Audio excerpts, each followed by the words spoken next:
Namaste, welcome everyone to Satsang this morning. Beautiful rainy morning, yeah. I'm very much looking forward to today's Satsang because we haven't really been holding so many meetings in recent days. So I'm sure you have something to share. And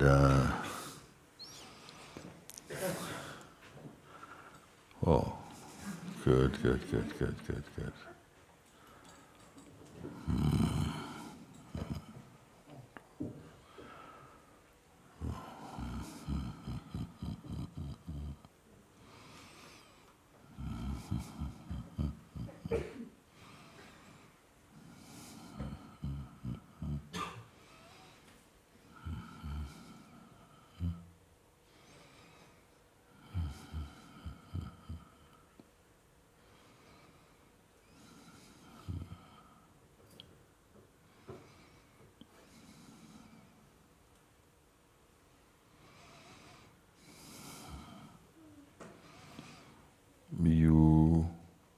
You come. Yeah. A minute.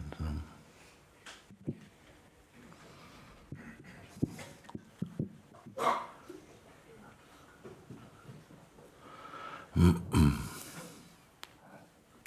really want to say thank you. Mm-hmm. I'm going today. You're leaving today? Yes. Okay, good. And through your pointings, I'm here. And so much. Why you call it pointing? Why we call it pointing? Because we can use the word teaching. I chose mostly to not use the word teaching, but pointing. What is the difference between teaching and pointing? Yes, so before... No, what's the difference between the word teaching and pointing? Yes. In teaching there's somebody who will learn, and then pointing is just something that is just already here.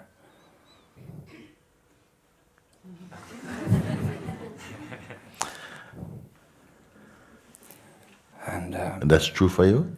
Yes. So teaching means that normally, sometimes when you have a class, someone teaching, I have nothing against teaching, by the way. We all learn in this way, classical way of studying and learning. Usually many people have notebook and they learn something, they study and like this. Why we call it pointing here? Because I actually purposefully use the word pointing. Because pointing means direct. Can I say again so that we're all on the same page? Pointing means direct, meaning that I don't have to give you a map. And so you go down there, you turn left, you go down the hill, you come up again, you go across, you go down some... No, I don't have to give you. Direct means I can point it out. And you can say, aha. Why pointing? Means that it should be obvious.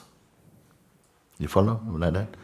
So not giving you a teaching, because teaching normally means you have to sit down and study and yes. And, that will happen also. Teaching happens also in satsang, of course it does. But I've been using more the word pointing, particularly for the sangha, who I am accustomed to seeing more often, because I have rightly or wrongly assumed that you are mature enough to get direct pointing. I want a glass of water. Drink. That's pointing, isn't it? Not disappointing, but pointing directly mean like this. So the teachings, so to speak, have been refined to a pointing. Means that when I speak of this, then something can recognize the truth which I'm pointing to. And if you recognize the truth, because you say truth is what you came for, it means that somehow it has been grasped.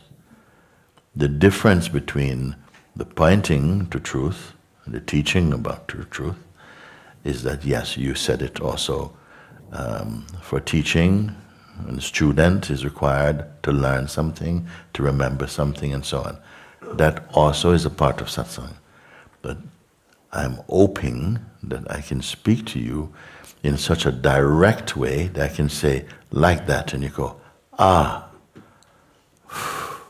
yes. Yes, thank you. I see. And then I can say, okay, good, good. If you're leaving today, very good. You got it. But I wonder. So, sorry to interrupt. Thank you. Okay, thank go you. ahead now.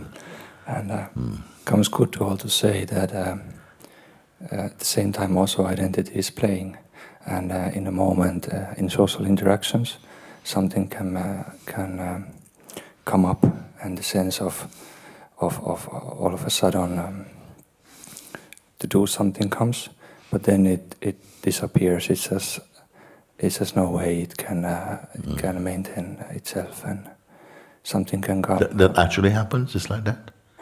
It in your way, it happens like that, as you're saying? Yes, so it comes, but then it leaves, and it's just this being, and it's what word to say, some kind of stabilizing, maturing, and then yes. Okay. Because it's your last day, I have to be especially... Okay. Yes. So, you say sometimes it comes, and it meaning the mind comes with some stuff, like, yeah, well, you're leaving and you didn't quite get it, or whatever, the usual stuff it goes on with, no? You didn't quite make it, and now you're leaving a bit early, and not saying in your case, it could be whatever it will say. And you say it comes and it leaves, it goes. By itself it goes. Often by itself, if you don't give it too much attention, if you don't give things attention anyway, you don't even notice or report later that they came and went. They become superficial to you. Like many things throughout the day, they come, and if they don't get your attention, they just quietly dissipate and they go away. And later on this evening over dinner, somebody talked to you about these things, you have no recollection of them. If they come and they stir up personal identity, then you feel troubled and feel anxious and feel, what am I doing with my life and all this type of stuff. Then these type of things, they will stay in your mind a bit more. It's fair enough to say this, isn't it? We're just recapping over things like that. So you say, I'm just checking with you. Yes. No? That the things, they come, sometimes identity comes and it plays. Yes. And but you say, I see that it is identity playing. Yes. And before I jump on that horse, I just stay formless. I don't get pulled into that shape. Sometimes some old habit is still of the feeling of getting pulled. Yes. But then also after a while, it's just... How long is after a while? I'm going to be a little bit like this. How long is after a while? Because yesterday I was speaking with Daniel, you're here? Yeah. Daniel is one, not the other Daniel, two Daniel, this one. So this one was in the lion's den yesterday with me. So this Daniel I asked, because he said sometimes he came in the mandir in this place, and he sat sometimes for 9 hours straight. He was sitting with Mr. Mind. His mind was in here as well. I'm not going anywhere. So the mind loves the mandir also. Who won when you come in here for 9 hours, you say, I sat in here and, just focusing, and the mind was just, and 3 hours later, 7 hours later, who won? You see? What would you do if so persistent is mind to be making some inner noise inside that even after such a long time, and all credit to you for sitting it out, because it's something where you're just waiting for the mind to finish. Where we're asking mercy from my mind, please, this is my dear, give me a chance. Or you tell him, get out, and he says, no, I'm staying here. Did it happen like that? Or if it happens in such a case, is there any option for you to be in your natural state? Are we at the mercy of the mind's play? This is a question for everybody. I'm putting it out like that. No? No. So you say from time to time, mind come, and of course, we all understand that. There's a time when even for an awakened being, mind may come also. There's just that moment. Just that moment. And he comes. It's said in the temptation of Christ, in the wilderness, he says 40 days and 40 nights he went there, and he wasn't being tempted for 40 days and 40 nights. But during this time, it said that the devil came to him and tempted him. Why tempted him? Well, can you be tempted unless you are temptable? So you had to get over, The devil didn't come and ask him things that were easy. He didn't come and say, what's the name of your mom? No, he didn't say that. He says, you're hungry, aren't you? Yeah, you're hungry. Why you don't turn those stones into bread? Because it is written, you see. You can do this. But Jesus did not take that bait, because he would have been caught up in that sort of struggle. So he answered him with scripture like that. He answered, no? Then at the end, having transcended the temptations, it said the devil left him for an opportune moment. What it mean? Okay, you got this one, but I'll be back. When? No, I'm not going to tell you. When you're feeling low, when you're not feeling well, when you've had a little bit of a funky email you don't like, he's going to come, he's going to talk to you again. And I want to know how you're going to do about this. You're leaving today, so I'm just assuming it. And that really resonates.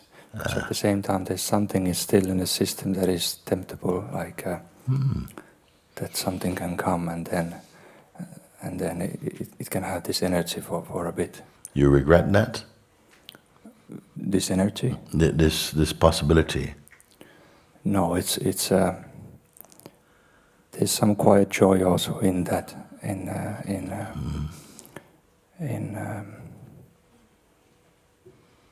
It shows that there's still something to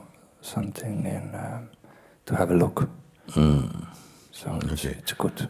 So you call it a joy? It's good. Not always full, pleasant. Well, we understand that yes. As long as you got a body, the vital force is moving in the body, and you're conscious, that the potential for some thought activity, for the arising of personal identity is possible. No? And that when it comes, we are not to go, oh no, don't be complaining about it, but use it actually to develop spiritual muscle, if you want to say that. Get stronger by these things, you see, and come to understand at a certain point, no? When you're strong enough, you will see these things, that the mind's seeming attack is actually, the mind is working for you. It's helping to show you where you still have some, stale fish in your pocket. It will still come catch you, no? When we are new, so to speak, it will feel like the mind is such, oh man, it's so terrible, it's coming, always saying these things. When you become more aware of yourself in the truth, then you see, you use the mind also. He goes and he finds the things that are still personal. And by now you'll be thankful, because you say, oh look, he scans for me to find where I'm still weak. And then he told you, ha ha ha ha ha. And you go, oh good, I need to take a look at that, isn't it? Okay. And in this comes still prayer that to be absolutely fully absorbed in you and beyond any quality of or attribute or any state of waking state, dream state. But you experience that already, no? You know that state, the natural state when you are totally empty of any definitions or description. You know it or not? Empty, yes, but waking state, when goes, there's a gap in experience. Say again? Like, it's empty inside a waking state. But let's confine it to the waking state at the moment. Conquer the waking state first. Tell me what happened. And in the waking state is your, because you cannot do it in sleep, okay? So in waking state, what is your victory? What has happened? Have you reached that place of total, the doubtless state? It's just being. It's just being, and there is no one to understand, or someone understanding is already a step out from it. Could you say that again? There's no one that need to understand this. If someone would understand, it's already, this understanding would be a step out from this. This is already just here, and yeah. Until? No, it's just here. It's just. So it's here now also. Yes, it's just this. Just this So be in that place. That's what I want to. Yeah. You're saying that this you have realized already, and we spent the last 10 minutes talking about the fluctuating states. Please, I want to know that this is your natural state, which is unchanging. Yes. That's your true state. Yes. So what have we been talking about for 10 minutes then?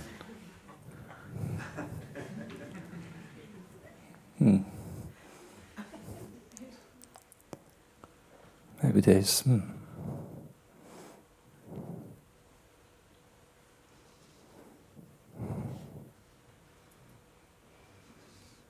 Why are we talking about fluctuating states? Because they come and go. They come and go. And okay, let's do the last couple of minutes about fluctuating states. They come and go. Anything that you perceive externally or even internally, externally as everything on this side of the eyes, everything that you see, you cannot sustain unbroken connection with anything. It comes and goes. Everything is just like clouds passing for you, experientially. Internally, in the realm of feelings and thought and imagination and memory and so on, that is also shifting clouds. Do we see this though? Yes. Okay. All right. So the outer and inner things, wherever there are shapes or names and forms, they're coming and going. We're not cursing that. It's natural, isn't it? That they come and go. And we're not looking at do they come and go. Is there anything that's ever come and stayed in terms of your perceiving? Have you heard this too many times and you're just getting bored of what I'm speaking?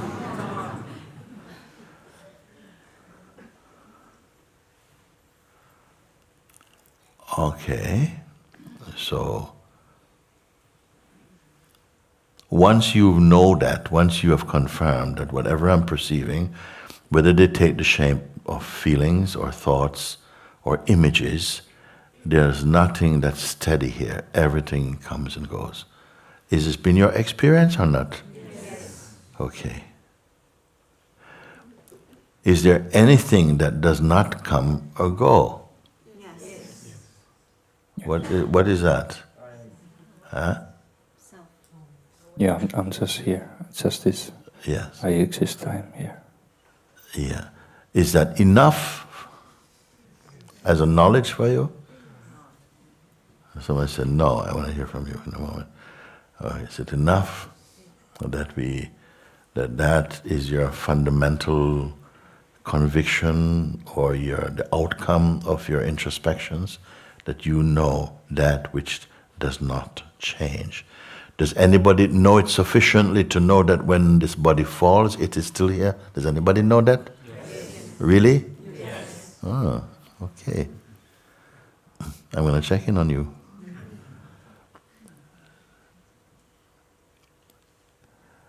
Does anyone know that our true self is impersonal also?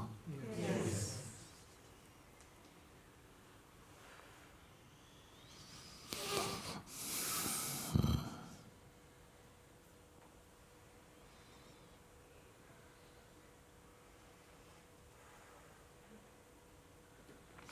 And that the play of the personal also is a cloud happening inside you, the impersonal consciousness?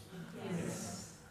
And that this, in some way, all this kind of forms and functions in its own natural harmony somehow, without you putting them in place and trying to keep them harmonized? Are you juggling the world of your personal life and the planet and others and the Supreme? Are you a juggler of them or what? This is what I want to check in with you. Because if you know these things deeply, then what is our trouble in the life? Are you merely a dropout? Do you say that the world is just a dream, it's all rubbish and like this? Or thankfully we still have families and relatives that you have to go and move among them, and how strange are you in their company? Are you walking around as some angelic being and stuff like this? Or can you move in your natural life in a perfect kind of, if you don't want to call it perfect, at least with some kind of synchronicity, to the extent that people are curious even sometimes about, not everyone, because even if you're an angel, some people will not accept you, okay? But that you find that your ability to live happily does not depend on someone outside of you. Can we say like that? Yes. That the world cannot make you unhappy. Am I talking with somebody here? Yes. Yeah? So unhappiness, your state of happiness or unhappiness is an internal affair mostly. Of course, if many people are coming to you and telling you, we don't like you, we hate you, that's going to have a feeling and an impact. Is all of that stronger than the truth you have discovered? No. We're okay with me talking with you like this? Yes. Because he's leaving, okay? I want to see if you're going to go into a hostile world or not. Because it could be that in some places there's no time for stuff like this. There is no energy, there's no empathy, there is no patience, there is no respect even. It can be, no? That it seems in some places there's not so much respect for someone who is patient and who is deeply considerate, who doesn't value, money over life. Someone who, I'm sure you're not so isolated that you don't know these things. Sometimes we go back to the place where you've come from and you find that sometimes people have not moved on. 5 years, no real change. Also? Okay. So are you happy today? Yes, living? it's Very good. really content. It's yes, it's like this slow release of such contentment and joy and just being. It's Okay. really happy. Any last words now before you go? I'm being particularly pushy today. Huh? I love you very much. I love you too. Thank you. Okay. Where are you going? I will go to Finland now. To Finland? Yes. Okay. Good. It's cold up there, no? Yeah. It's good. But you guys are used to it too. Okay, thank you. Thank you. Thank you. Very good.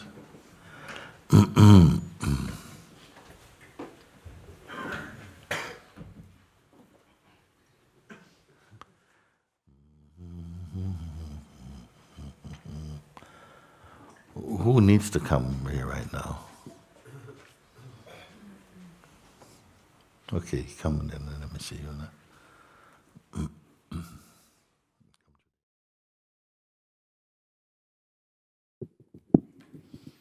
Mooji. Thank you very much. Thank you.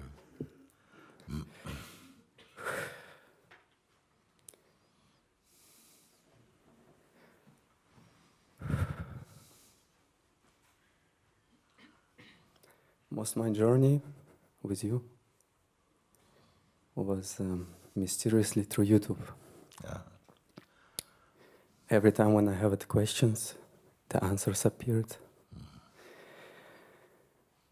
I cried, I laughed. The ego was dying, waking up again. I felt I was awakened being, then not anymore. So the process of some years now, 3 years. Now we moved here to Portugal. You came to live here? Yeah, Ah, okay. we are just in Parada Grande. Ah, And yes, I heard about this place. Come. yeah, Just a little bit. Yeah. so yeah, I'm here, of course, big of part because you are here. And when I met you first time personally in the market, I had no questions. I felt that I'm here, that all know. But somehow this particular month have lots of challenge. Like I see that it's like when I'm home, I'm in bliss, love, joy. I sense that, I live that, I see it. But what I experience that, what I observe the mind, or the ego we call it, I see entities, I see different beings. It happens to me 10 years ago that I started to see things in me. When you say different beings, what you mean different beings? Like different faces, like demonic or like possession things. And I've been working with some medicines with it and looking for help with it. Some In your normal day, you're encountering beings like that? So, yes, it's one of the main, it's strong one, which is appearing again and again, and trying everything to pull me out of that silence. Yeah. And now even physically, I feel lots of pain here that's even paralyzing me. And I'm working as a carpenter, and that's what financial part I'm taking care of for my family now. And yeah, of course, it's bringing the worries. How do I making it? I need to work and make it. But I see it's something in me. It's just also have fighting with it. Something inside me is still fighting with these beings, or I would call maybe devil. It's like a tank. It's I saw it in the Maoris do this, or Kali, or Aztecas. There is so in different traditions there is this with a tank, very strong, aggressive being. Okay. Does anybody understand what you're speaking? Is there anybody who don't understand what you're speaking? Okay. So Okay. I'm tired. I come here to die to you. It's the first time I came to Satsang to you. Yeah. I'm so happy and so grateful. Yeah. I just feel like to chop that head and burn it out. I tell you some way also that here, because of course there are places where there's some people are given that particular work to do to drive out these energies like this in a very, very dynamic way. Here also it happens sometime, but one thing I want to say, because first of all, these things do happen. They are perceived in different ways. We have different words. We have different ways of expressing this type of thing. But almost for every person who consciously chooses a path of freedom, liberation, awakening, whatever name, salvation, whatever way we want to call it, deliverance, whatever, meaning that you choose to be free in this life. You have a love for discovering God, or if you want to use the word consciousness, it's all the same actually, but whatever it is, but you want to, if I can put it down to one thing, meaning to transcend the ego influence. Because almost every human being, for a while, what we know as ourself is what I call ego. Meaning that the sense of yourself is deeply personal. There's a person living in here and nothing else. This is the reality for billions of human beings. Their strong belief that who I am, that when I say I, it's something personal. If you listen to the conversations of people talking, I did this and I believe and I don't want and I think and next year I, me, my, it's all based upon the identity of something personal for a long time. As soon as you begin to make your first step into awakening to a deeper understanding, a deeper experiential truth of yourself, you find that resistances start to come. It's almost like your mind, you begin to recognize your mind as a force, rather than your mind is you. You understand this, no? At first, for a long time, people think, your mind is yourself. What you think is just what I think. That's who I am.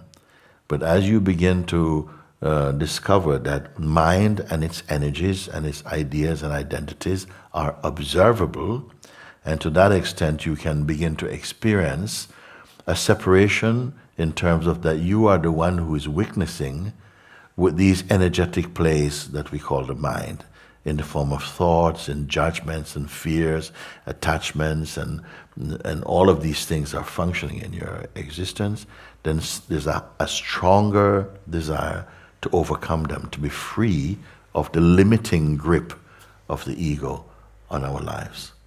And there begin a kind of inner struggle. And everyone also experience this thing. Yesterday, I don't know who I was speaking. Who was I speaking to?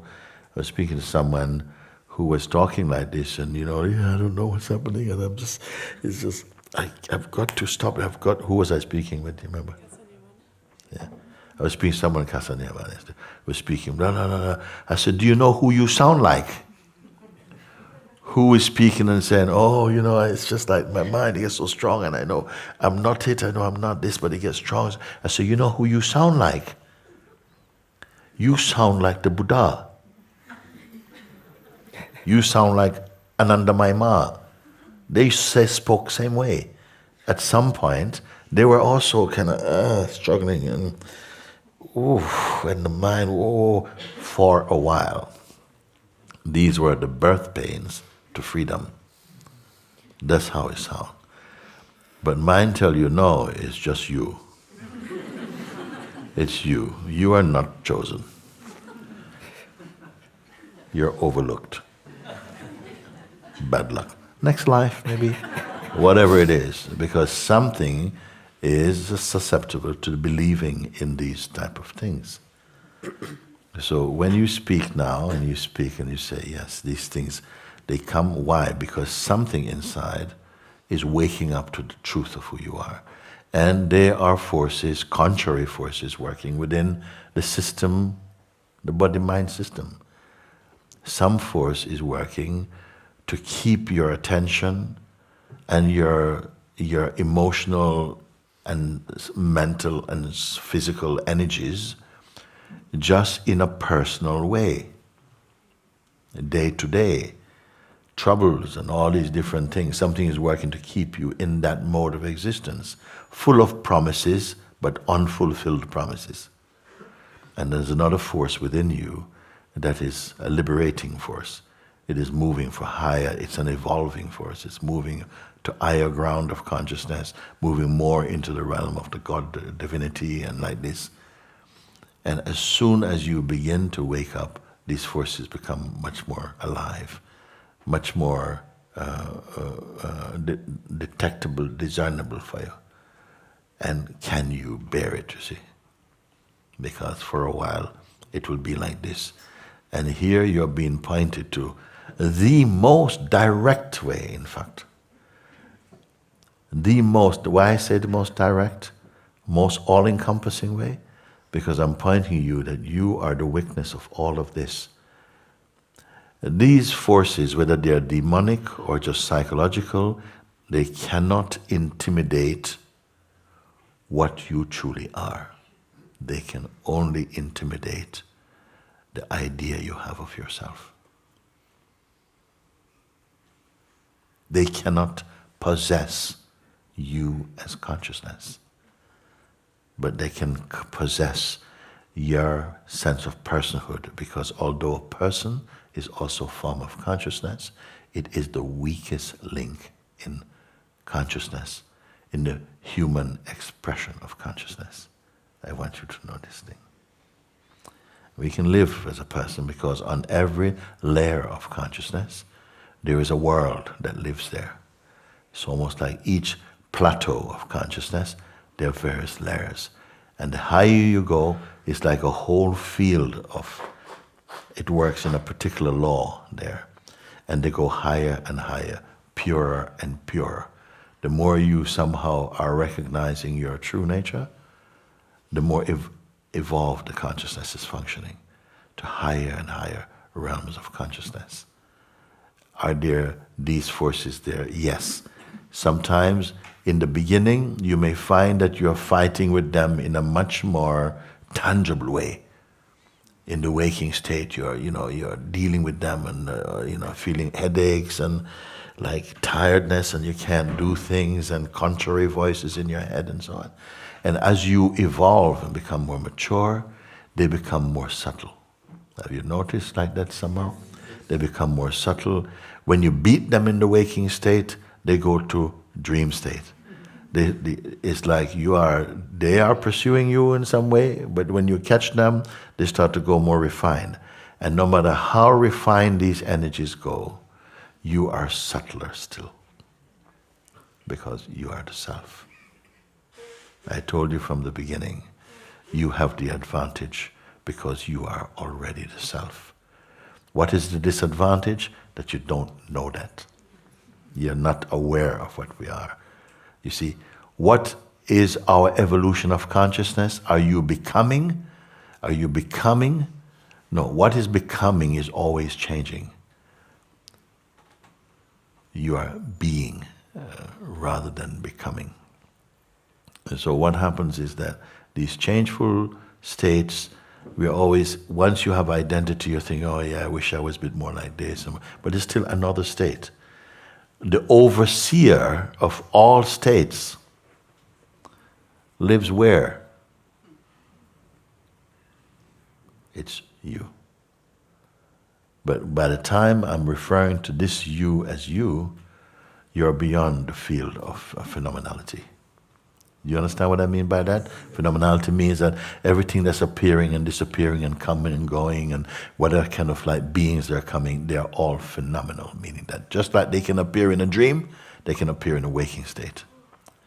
Waking state also, I've told you once, that every day we wake up from phenomenal sleeping, but to be truly awake, you must also wake up from the waking state.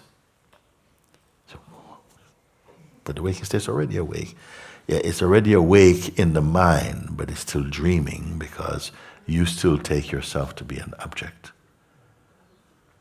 The body is also an object. The consciousness is in the body, but from the position of consciousness, the body is also in consciousness. Is it too much to say this right now? Okay. What is happening here is that somehow these forces are playing here. But who are they playing against? Who are these voices speaking to? They are only speaking to your person. If they can catch you personally, they have power. They cannot catch you impersonally because they have no power. Please understand this and put it to look at it. You can only be caught by these energies if they manage to pull you back into the shape of a person. The person has history. The person has memories. The person has desires and attachments. The person has fears and insecurities. This is kind of like compost for these energies. You understand? We are not meant to live as persons forever, okay? The person is only a sort of a passage, it's only a phase in the life of consciousness. It must overcome the person, become more impersonal. Impersonal mean, the mind will tell you impersonal means that, whoa, there's no fun, you're just kind of like this. That's not true. It means that even where there are emotions, they are refined, they're more pure. There's no hatred there. There's no desire and deep attachments there. And because we have become accustomed to these energies, you feel you cannot live without them. But as you are experiencing and discovering the truth of yourself, you feel that you're always more and more happy being the truth of yourself. So these energy, you speak now, they're appearing inside the body and like this. Many years ago in the early days, it still happened, but not as much in the early day.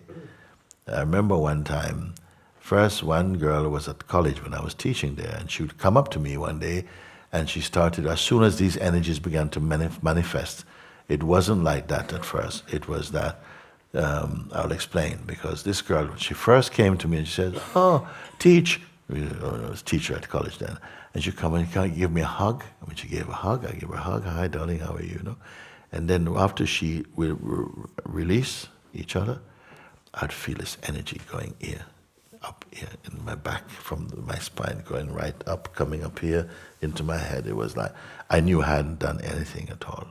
No. This energy came, and it was like, whoa, like really tight. But I did not want to say anything to her, because I just said, God knows best. That was my attitude. God knows best. And what happened, these energies would stay for about 15 minutes, and they would just go. It was happening all the time with different people. Some people, they come and they hug, or so even just looking, and I'd take things, something comes inside this body like that. And it happened for many, many, many years like this. Why am I telling you? Because it is not unlike what is happening there, but if you simply offer it to the Supreme, offer it to God, offer it to consciousness, or you continue recognizing that you are the awareness in which these forces, they appear and they dissipate, the clouds are passing, that's all. If you hold on or stay as the formless, more and more I'm speaking to the Sangha and say, stay shapeless, don't go into shape. Do you understand the power of this? When you don't go into shape, your consciousness is working just as good, but you're not taking some posture. And it's like trying to attack space. There's nothing here. And yet you're totally here. It's a mystery you will know through experience rather than through thinking. I would like to see you after a bit about that. Is there anything more you want to talk about this thing? If you prefer to talk after this, Not to talk. Yeah, okay. Well, thank you very much for this. Yeah. What I noticed, yes, it's been like that. The more I merged or marinated, how you say, in that self, I could see and perceive that they're going, transform, or like transcending. Yeah. And I felt it always more liberation and more liberation. It seems like the more I went to silence and I perceived it stillness, beyond no time. The material life manifested more speed of time for me. What do you mean by that? That's second child, working as a carpenter, earning money as a self-employer.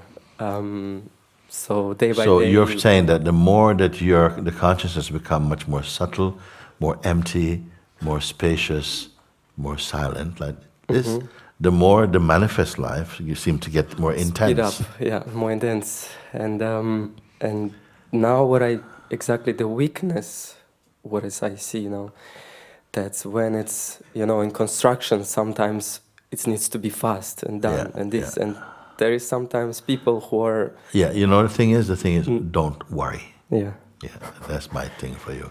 Don't worry about it. Because these energies are using your worrying to attack you. Yeah. If you find that you're having a child now and all these kind of things are happening, just let things happen, and you stay as you are. Don't worry about why is this thing happening now and another baby's coming and another thing. No, don't worry about that. For you, you stay in this place, and then you will come to see that life will take care of life. Yeah.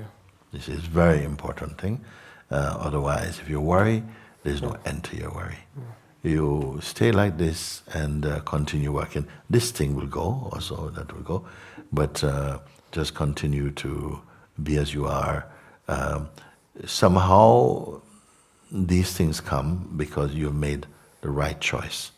You made a choice for freedom, and so you're going to have to go a little bit through the valley of the shadows of death for a little bit, and it's part of your growth and your deepening, but it will become, suddenly something will just, and some elevation will happen, and they seem like tiny, and when they kind of go a bit higher again.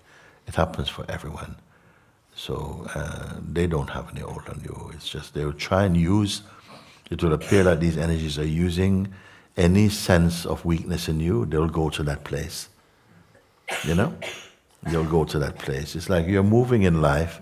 There are a lot of viruses and germs in the atmosphere, but if you're healthy, you don't know anything about them.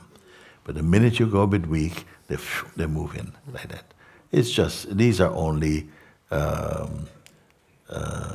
phenomenal things. I would like to encourage you, don't be too much worried about phenomenal things.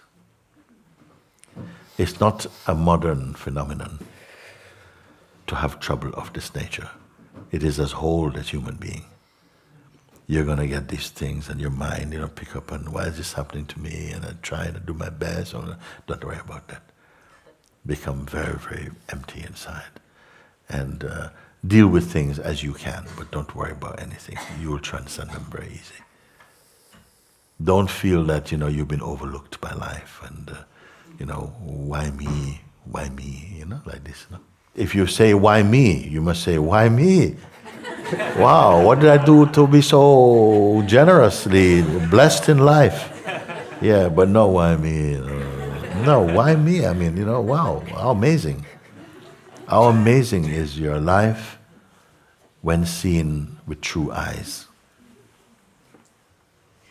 Nothing is wrong with you. But you must see with pure eyes and pure mind. It's not the world that determines your life. It's your own heart that determines your life. If your mind is pure, if your heart is pure, you'll be very grateful. Say, thank you so much. Thank you, thank you. What a blessed life. You send me exactly the problems I need. Of course your mind will go, because you think, why this problem? You see, we are never going to be happy about any problem. Okay? It's like I say, wherever a mosquito bites you is always the worst place. You understand? Wherever you say, wow, here, whoa. But wherever your problems come, you just feel like, oh no, this is the last thing I need. Don't have this attitude. It's okay. Say thank you. Okay, thank you. I can't figure out why it is here right now, but it's okay. Look at the wealth. Look at the wealth I'm living in. Look at the wealth young, you're healthy, or you're old, you're healthy, whatever. You know? I have some room for a bit of problem, I have some room for a bit of problem, it's okay. We actually need some problem, you know?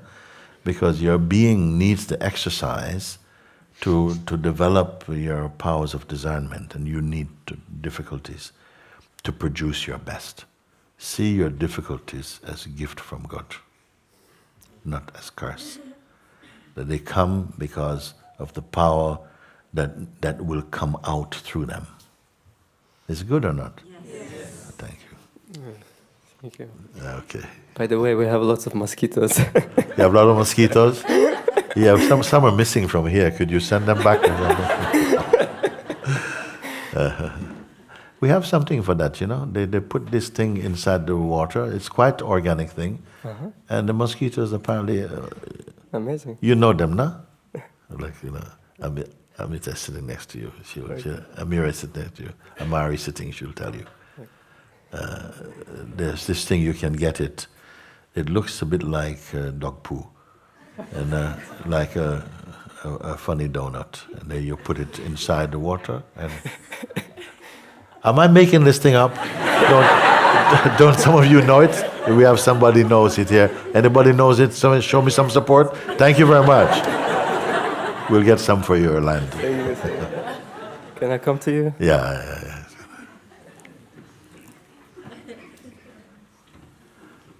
Very nice. So good. Wonderful.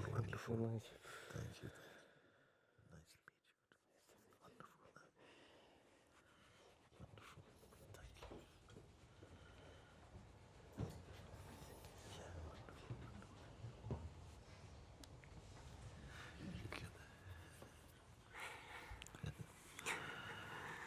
It feels like I made it. Yes. And you can come spend some time here a little bit when you can. No? Mm-hmm. I would love to. We'll see to it. Thank you. Okay, see you in a minute. Thank you. Watch. Okay, where are we now? Can I see you for now? Yeah.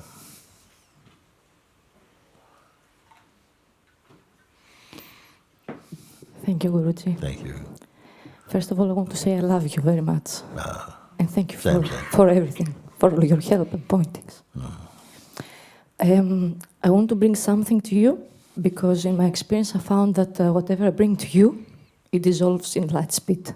It all feels It like... dissolves in light speed. So for me, it's the easiest way to, when I bring things to you, to fall away. You know? Okay, I see.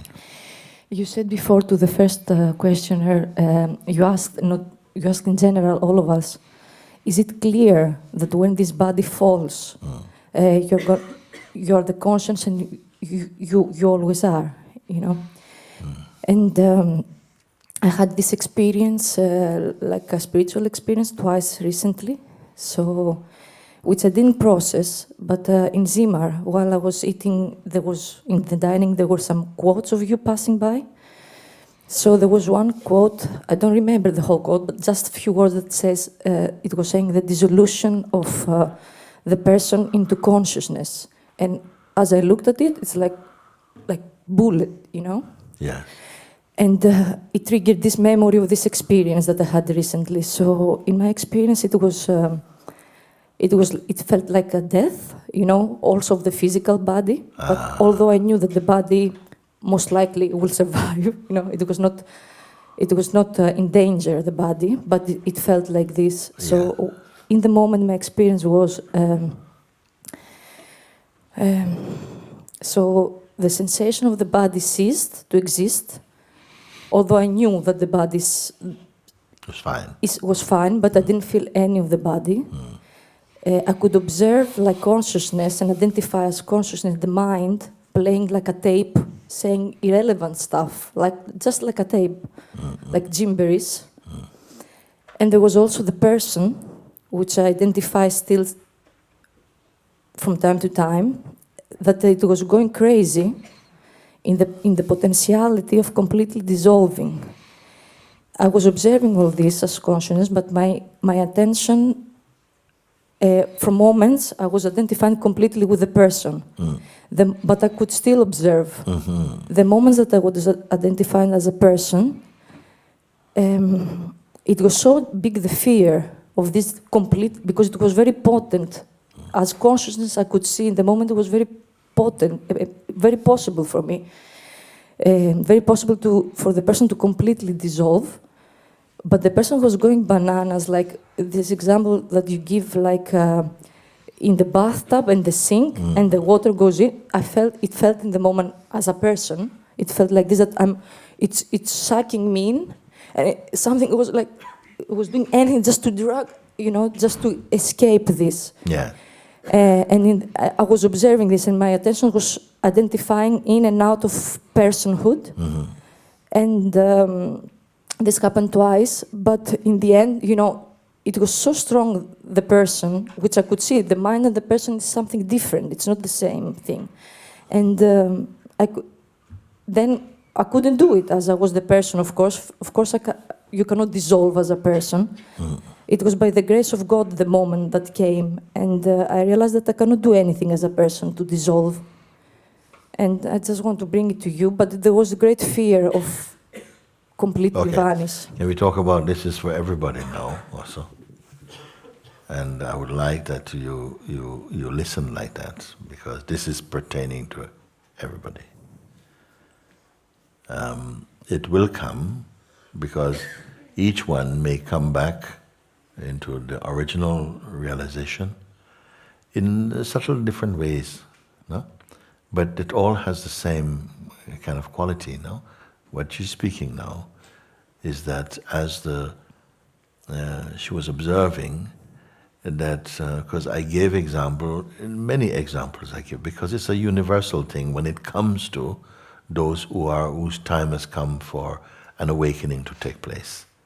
We can experience it like that. And she gave an example that I will tell you again what this example is, because it's very relevant to what we're speaking. I said that many years ago in England, we have lots of baths. It's more popular than showers in many places. Now it's changing, of course.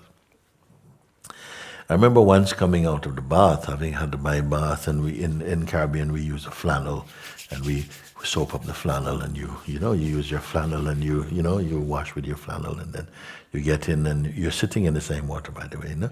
And okay, and then you wash. Now you get all this thing off, and it feels nice. A bath is a beautiful thing when you need a really good soak and whatever. No? So now it's time to come out, and you come out of the bath, drying off with a towel outside the bath, and watching the water is going down now, because you pull the plug out, you let all this water go. Now I've come now since being here, and we're having half a bucket showers and stuff like that. I said, wow, what a waste. I mean, like, so much water. Anyhow, so this I'm looking at this thing this day, and the water is going down, and I could see that it has all this old soapy stuff and all that stuff on it. It's not the most pretty picture, okay? But what I'm noticing, the water is going down, and the bath is long like this, the hole is here. You see, everything is going down here. And I see as it's going down, I could see all the stuff here is moving slowly towards the hole. The hole is here. So the way down here is just going like this. Here is going like this. Here is going like this. Here is going like this. And here, right over the hole, is going like this. And just at the hole. No? You know what I'm talking about? No? So I'm watching this thing, and it's often these things, for me, they become physical metaphors for like realization, because everything starts to almost show you how the universe is, actually. That's how it happens for me. And I'm looking at this, it's going down, and I saw, wow, this is like all this bath represents all the beings on earth. No? And here it is now, this hole is like going back to the Supreme. No? Okay? Like that, no? Okay? And here all the beings are in the water of life, in samsara, and water, like this, and they're bouncing. The way down here are the beings who are least interested, the more materially conscious, material conscious minded. And this, here, they're already feeling some pull, that the life is pulling them towards something. No? Here, they definitely feel that there's a life is pulling somewhere. Here they're feeling, yes, my time is coming, my time is coming. And right here, there's just like, okay? So I'm watching, I said, this is just like the story of life. Like all the beings, some people know, they don't believe there's a hole. over here, they don't believe there's a hole. We're just kind of, Here, we're kind of feeling, I'm kind of feeling my life is changing, And but here it's going like, wow, like, man, things are just moving so fast. And here it's like, like, wow, it's just getting ready for your darshan, And then here, gone, okay? I was looking at that. And then I say, right over the hole, I could imagine there is, the hole, in the hole, there's like a kind of cross there, like this, And I could see that it represented in my mind like the beings who is standing over the hole like this. Okay? So the water is going down, and there are some beings like anything to stop going down there. Okay? You know these beings? Okay, so that's how I don't waste my time. I mean, I learn from everything. So that's it, yeah. So what she's speaking now is like there is something that happened that there's this feeling when you come to this time, something is transforming, you're coming home because you chose. It's like when consciousness chooses you, you also choose you. But then you find that the mind, an aspect of the mind, of the psychological aspect, not the total mind, but in the play of identity, that part comes to challenge you. You see, what's left of you personally. So that's the part that's going, like, whoa, I'm going to die. It's looking, I'm going to die. And then I say to such a being, when you look down into what looks like black hole, see the face of Christ or Ramana or the Buddha there. Then you can let go into it, no? But it's much more dramatic when told by the mind. When experienced from the heart, it's pure joy. It's pure joy. And it's not So, this is what's happening. Something is changing, and she, in this experience, maybe sitting down, contemplating, meditating, suddenly it stirs up the sense of one's mortal existence. This is a mortal body. But the immortal is the one that's the life in it. Okay? It's a mortal body, the immortal is the one in it. The mind is just a sort of a way, an energy that comes from the immortal to play in relative existence. Now, he's playing as a person. So what happens is that for many people, when it comes to this level, this stage, there's a feeling like, I'm going to die. Because for most people, their reference is their person. You understand? Your reference is your personal existence, your history, your family, your roots, your desires, your certificates, all that's your reference. Is there anybody whose reference is consciousness? Yes. I'm asking. Yes. Yeah? Huge difference if your reference for yourself is person, or if your reference for self is consciousness. If your reference for self is a person, it will feel like, I'm going to die, I'm going to get sucked into this thing and I'm going to die. And people do go to the doctors, actually, in Alentejo. They go to the doctors and the doctors say, there's nothing wrong with you. It's in the mind. The sense that the personal sense is diminishing. The power and influence of the ego self is thinning away. And it's being read like a kind of dying. Do you understand this thing? For the one who is aware, self-aware, it feels like it's a liberation. What for some people is a death, for others is a liberation. Can you understand this thing? Yes. Yeah. So here, there's some people feel like, I'm dying, I'm dying. And actually nothing is wrong. It's just you're suffering your concepts. I tell this thing here, there's one master, Sri Nisargadatta Maharaj, he was in Satsang just like this in Mumbai some years ago. And I told this many times, a young man said to him, "Sir, can I speak?" And he said, "Yes, speak up." And the man said, "I'm listening to you speaking so often, and I trust it. I hear you, you touch my heart. But I must be honest today, and I must admit that in my case, I'm always experiencing suffering." And the master said, "No, that's not true. You are not experiencing suffering. You are suffering, you are experiencing." Remember, the guy said, "I am always experiencing suffering." The master says, "No, it's not that you are experiencing suffering. Yeah, it's that you are suffering, you are experiencing." He gave him back the power, the choice. If I'm experiencing, there's nothing called suffering. There's something called pain. But suffering is about an attitude inside, who you take yourself to be, and you're meeting life like a victim. He says, no, you're suffering your experience, meaning you have a choice to not suffer it. And what is this choice? Is seeing it from the place of consciousness. When consciousness becomes your reference, all things you can bear. I've longed to share these things with you and to hear them drop inside your heart, to feel them inside, because they are so powerful. One of these little pills, is a super multivitamin, spiritually. When you understand that, you say, whoa, you are released from so many things that you feel in the mind is playing, it's very dramatic mind. Huh? And it makes a lot of,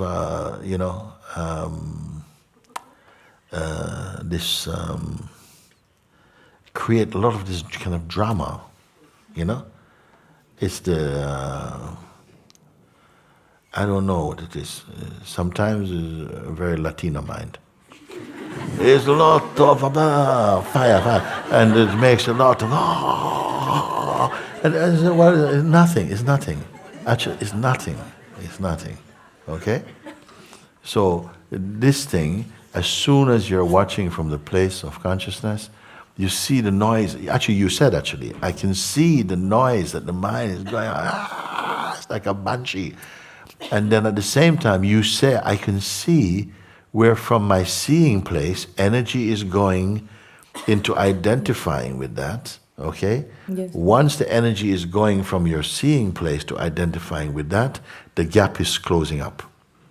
You're feeling, whoa, I'm actually in I'm in the surgery room now. I'm actually in there. You see? So this is very important that you pay attention to your experience in that from the place of the witness, the detached witness, because you can be an attached witness. If you're an attached witness, you're only this much distance between you. If you are the detached witness, it's like you're observing the sky, and it's not troubling you like that. The attached witness is meaning that you have strong identification with what you're seeing. The detached witness is empty.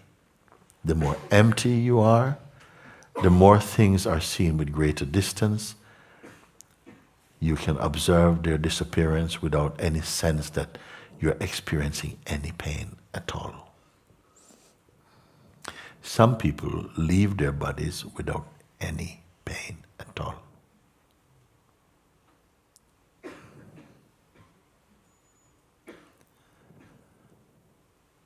It's attitude. Some people call off sick for the day because they break their fingernail.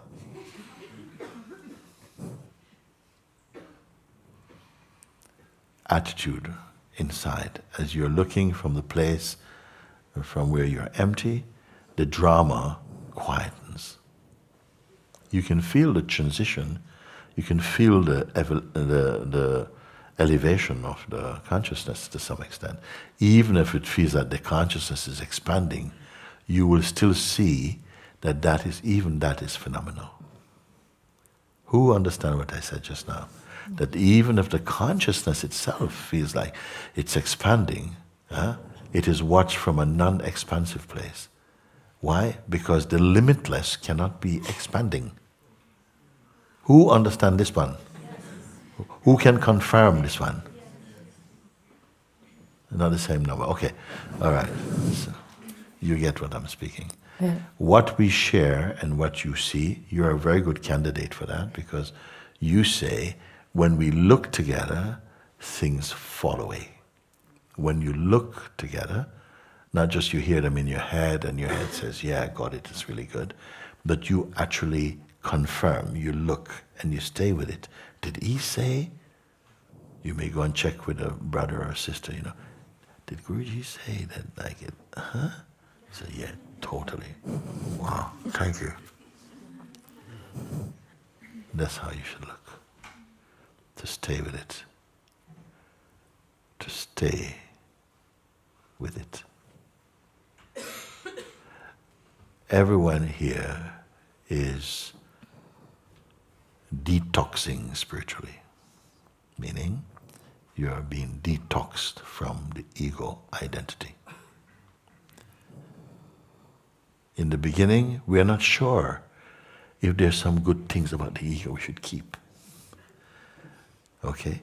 So rather than look to see if there's anything in the garbage bag you want to keep, actually, just look from the place of the emptiness if there's anything you want to put in there. Okay?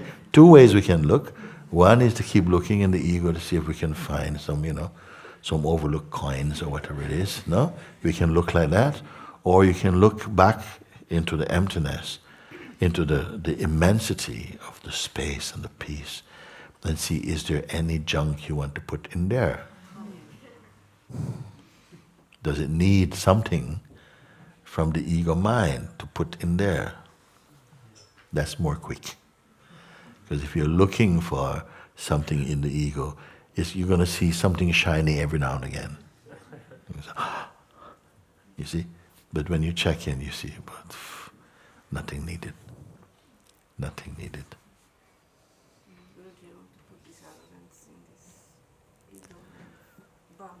I'm coming to you now. So. I just want to say that experientially I saw that the death of the physical body is like the ultimate surrender to God, because I used to have in the past this fear, of not dying, and of not dying alone. And in the moment I saw that even whoever is next to you, even your closest, your most beloved person is next to you, this is a journey you have to let go and to surrender completely to God. I saw this at that moment, that you have to let go. This is a journey to yourself. You want a good experience, an example of this? Be conscious of this every time you go to bed in the night. Yes. What's different? You are surrendering into total no control, isn't it? Whatever you have, big fat bank account, problems here, everything here, you're saying good night to the world, bye world, okay? That even your beloved sleeping next to you, you cannot take them in that state with you. And we are going into that state every day, except for the insomniacs, we have a different talk about them. We're going into that state every day. Why don't you go there feeling, I've surrendered everything? Because you do. You have to surrender everything. It's just that you're not doing it consciously. Do it consciously. You're going into bed, you're going into a no-mind state. You're going into a no-person state. I'm not talking about dream now. You're going into no-person state. You're going into a timeless place. We're 7.5 billion human beings, they say, contemporaries on this planet. Everybody is going to bed in the night. They have to go and they have to surrender their daily existence. Everything that you own in your waking state is not there in your deep sleep. Not even your name. Not even you are there, personally. Isn't it a wonderful metaphor given by God to say, yeah, if you use your mind properly, you can see this also. Because the one who is going into death is not experiencing necessarily, it depends on the quality of it. No? They are also leaving everything. We are leaving everything, but mostly for a time. Because some people go to bed, don't wake up at all. Sorry, I don't want to frighten you. But some people die going to other people's funerals. I mean, we don't have any kind of guarantee, I won't die today because I'm actually on a pilgrimage, you know? No, it can happen anytime, okay? The attitude is great if you can feel, keep checking in. Because whatever outer circumstances there is, if you're inwardly, your reference is consciousness, you're in consciousness, all is fine. All is fine. It's not a panic about life. People go, oh, we're always thinking about consciousness, just in case. No. It's your joy. In fact, very often in a waking state, you are just a consciousness until you pick up some thought and something which takes you back into ego identity very often. And not every thought means ego. Sometimes you have to think practical things and, it's like that. This whole world is a thought of God.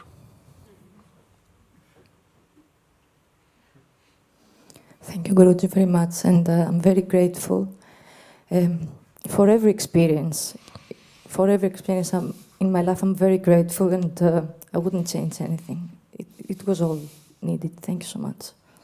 Thank you, Father. Yeah. But for every experience, are you conscious? Yes. You see? What we call experience. What are we calling experience? The functioning of perception? The eyes are open, somehow something is seen. That's an experience, yes. Or is it the things that we press save?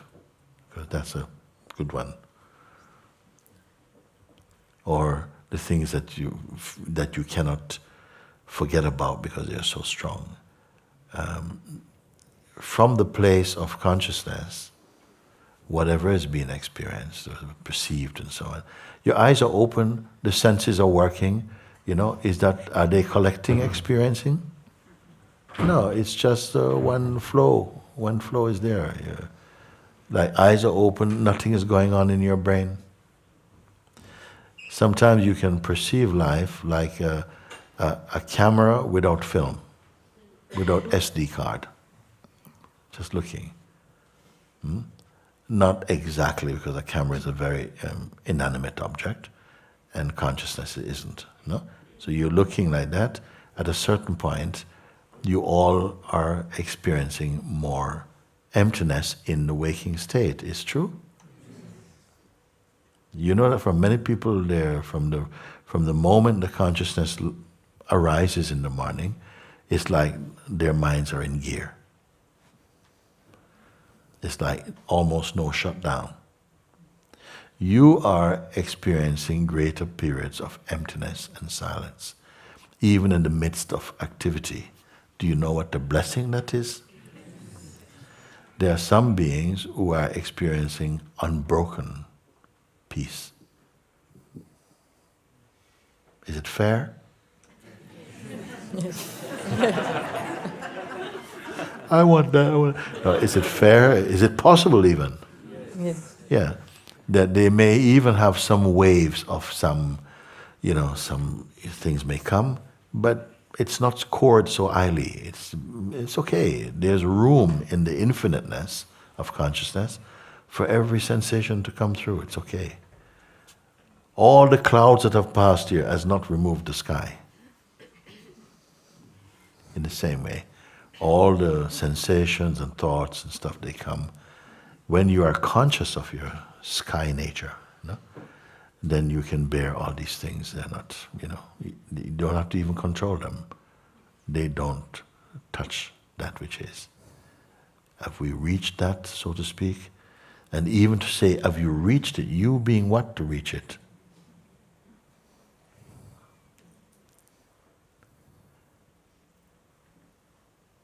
Other than the space itself, reaching the space. So these are things that a mature Sangha or a sadhaka, they are giving deep contemplation to this. To wash out the noise, any fragments or remnants of the personal identity, they look at the place where their consciousness is pulled to look. They're not going around searching with a searchlight for things to look for. The consciousness automatically invites the attention to look in a place that needs looking at. So you can relax. It's not that, oh my God, I'm on duty. No, it happens very spontaneously. Thank you. Thank you very much. Thank you, very good.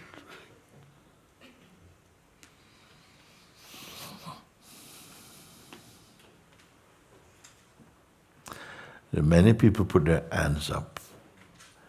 Have you found that in what we have shared, your potential questions have been answered? That's important. See? When we share things in a universal way, it means that even the person with their personal things, it gets solved in that greater seeing. Why? Because we are not trying to solve things this, but we're trying to remember who you are here. Who you are here. When you recognize who you are here, all your little problems, they're gone. Why they gone? We're not really there in the first place, right? And also, the one for whom they exist is also gone. Isn't it funny? The problem exists for the one who has the problem, and the one who has the problem also is imaginary. When you are back here, they don't exist. Thank you to say this every time. Yes. Yes. Now, what's the right question? Can you stay here or can you leave here? Ta-ta! What is the right question for me to put? Can you stay here? Did you reach and you get to the top and you're holding on? Can you stay here? Or can you leave here? Huh? Both not. Okay, explain please to them why you cannot stay and why you cannot leave. There's no explanation. This is just like it is. No. You have to give me something more than that today. Danny, where are you going? Germany? Leaving but not leaving. I hope that's not all we taught here. No, this is clever advice.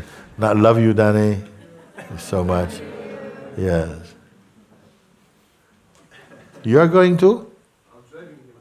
Okay. You're driving. Okay. Anybody else while we're here before we finish up? I want to hear from you what it means. Why is it that I say, can you stay here? We are here. Did we arrive here? No, No. we are here.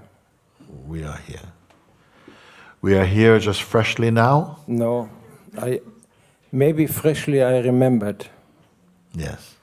Very nice. Very nice. Can we leave? No, Why? because I remembered. And when you forget, I can't forget. well, we hear that, don't we? But when people speak very often, it sounds like something has been forgotten. Can I say something Yes, to this? yes. I'm always here, and I'm the emptiness, and I'm a projection field, and I act according to the projections. I am always myself. I never came here, I never leave here, I'm always here. So some persons, agree with this, understand this, experience this, and some people don't. And those people don't, I'm the obstacle in their life. And I play this role very, very good, to be an obstacle of some people's persons. You play an obstacle deliberately? No, I can't be deliberate. It just happens. Okay, thank you. Thanks for I could say this. Yeah. Thank you. Very good, very good. Yeah. We need to just again reconfirm, because I don't want that what you say in here only exists in here. Is this a localized experience? Is it a universally consistent truth?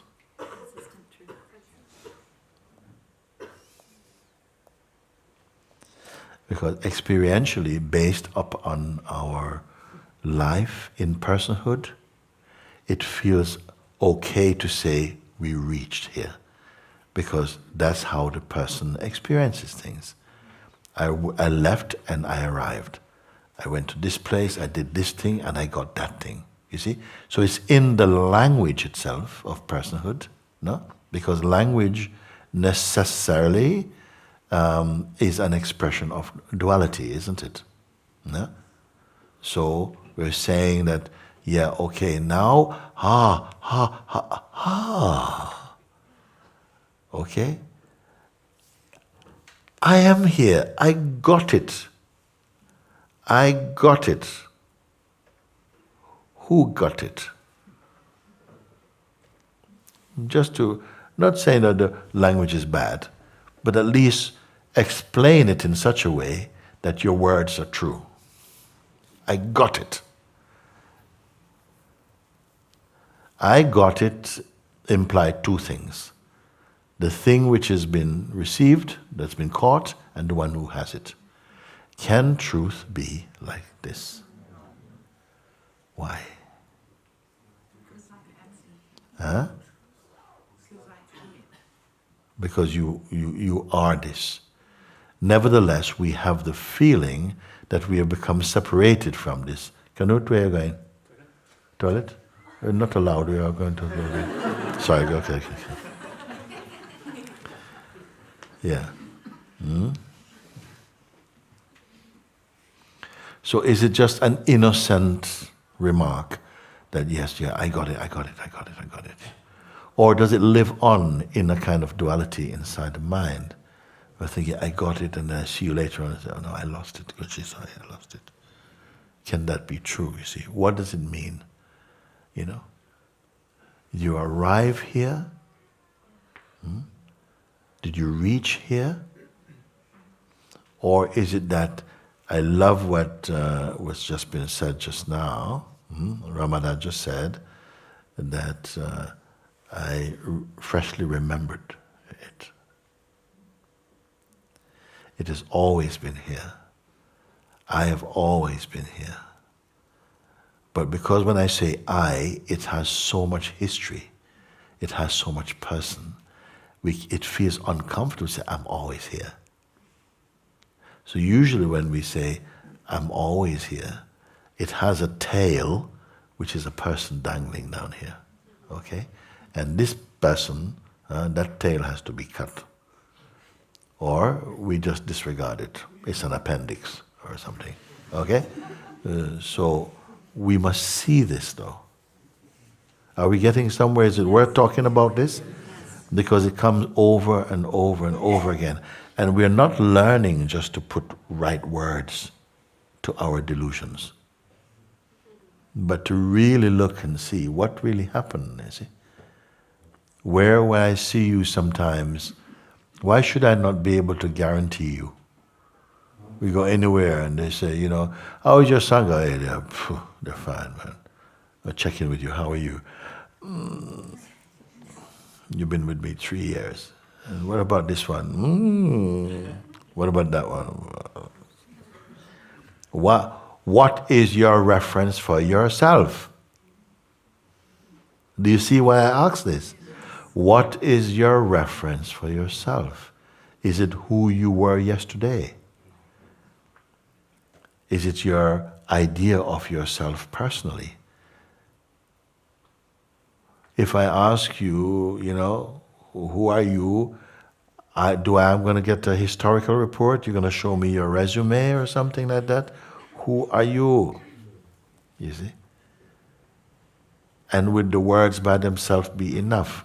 There are some beings who, if they just give the word and their realization combined is so powerful, their words have this no doubt.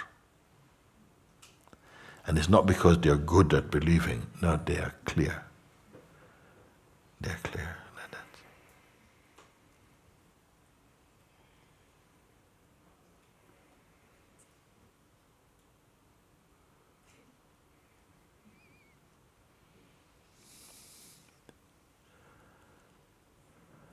There's only awareness. There's no one being aware.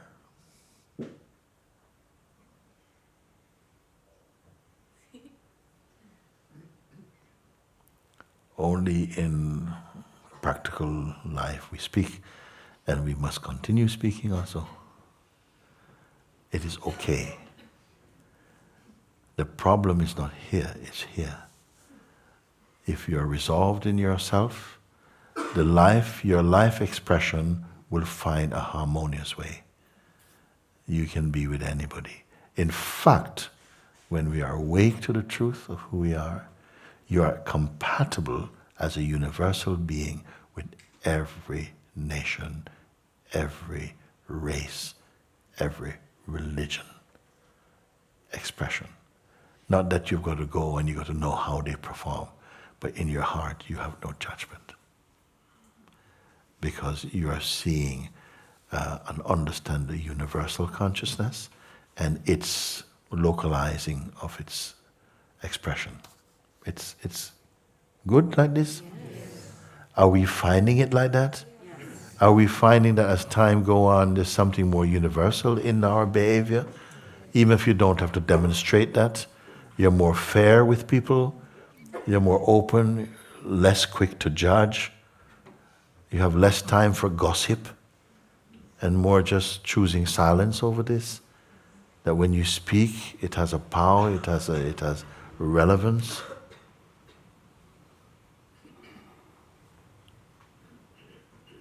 Just like when a fruit is getting ripe, it becomes more soft.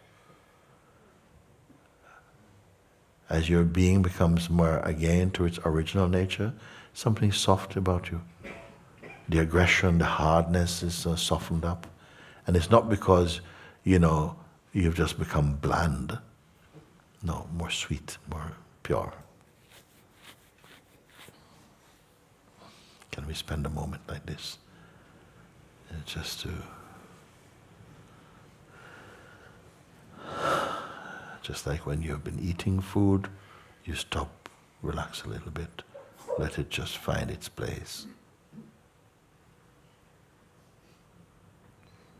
But consciousness does not need it, the pure consciousness. The dynamic consciousness is always going to be moving like the mind. It's creative, it's dynamic. But its own source, when I say the pure consciousness, or the pure awareness, absolute awareness, unmoving. You cannot apply terms like growth and change and evolution to the Supreme.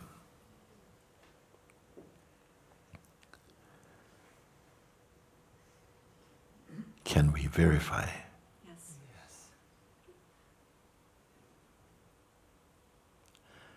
Blessed are you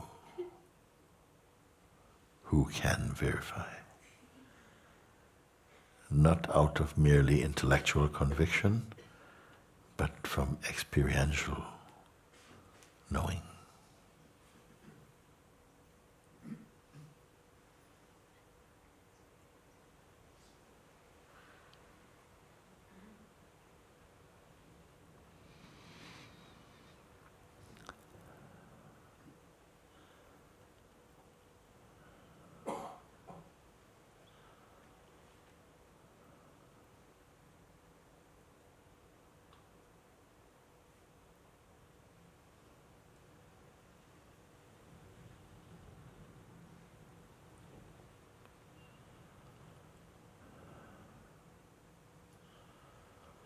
Is pure consciousness waiting for something?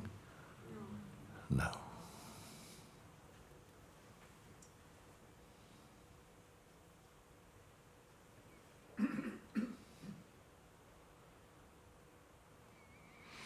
May I ask you, is it a state? No.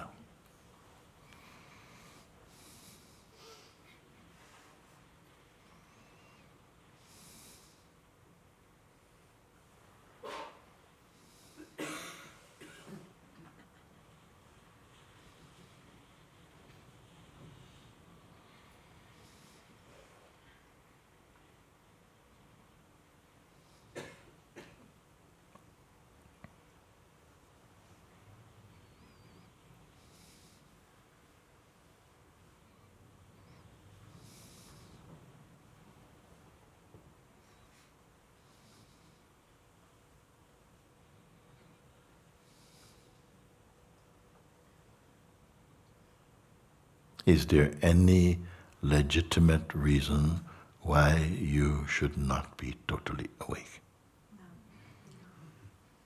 Is there any impediment?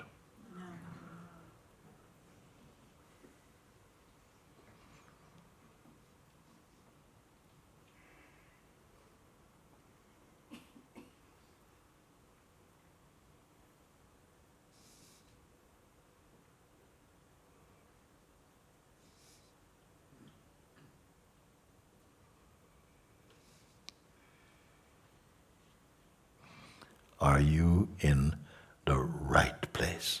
Yes. Yeah.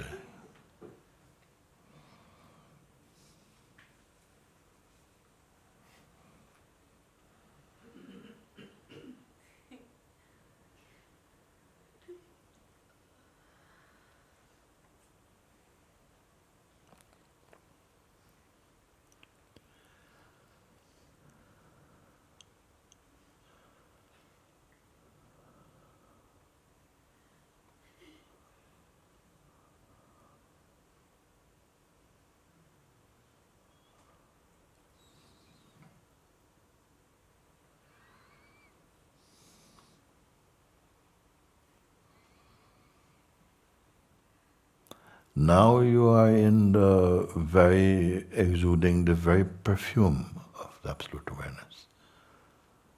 Are you aware of this now? Yes.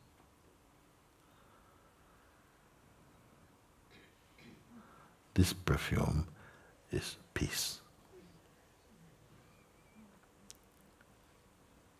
silence,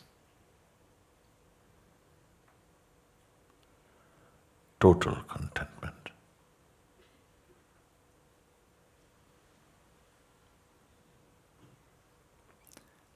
Bliss.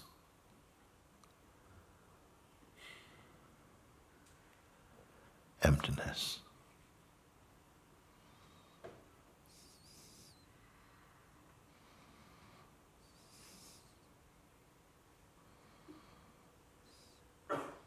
Unbound awareness. Limitless existence.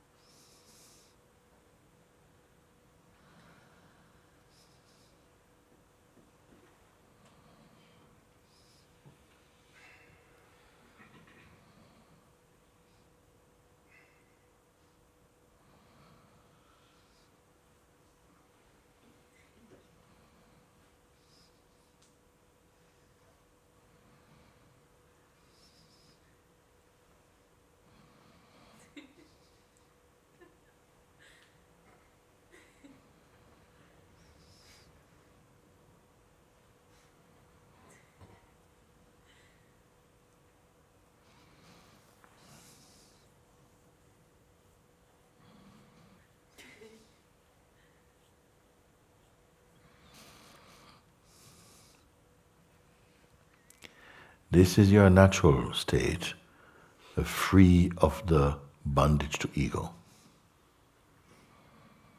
This is your natural state, uncontaminated by personhood.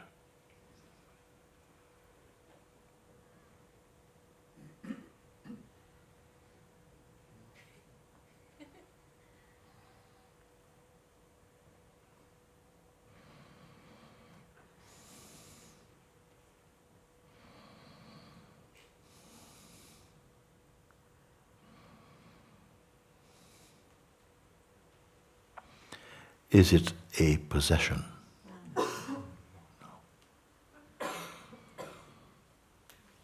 Can it be lost?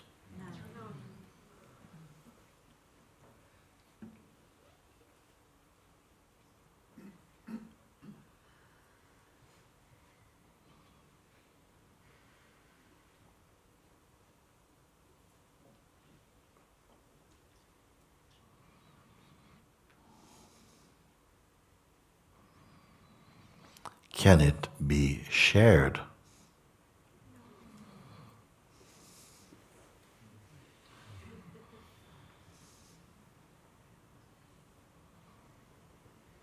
It can only be recognized.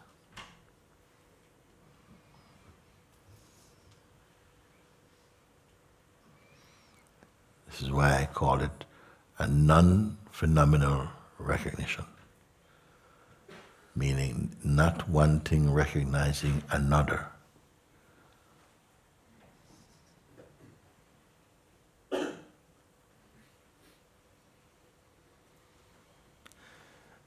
It simply is.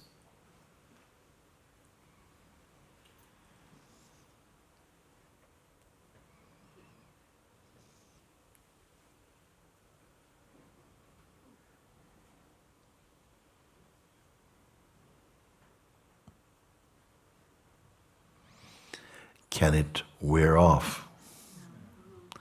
Can it fade?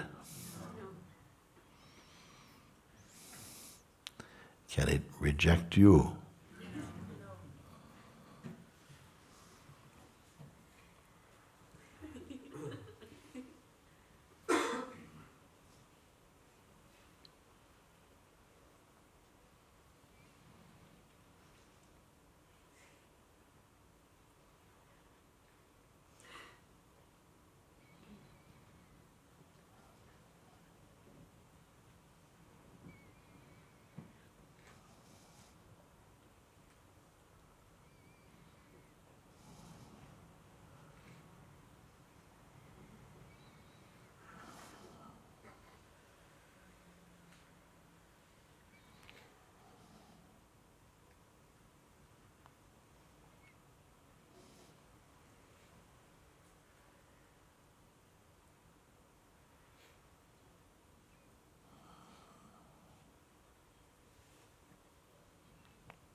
Is there any next for the pure self?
Michelle says there's not even now.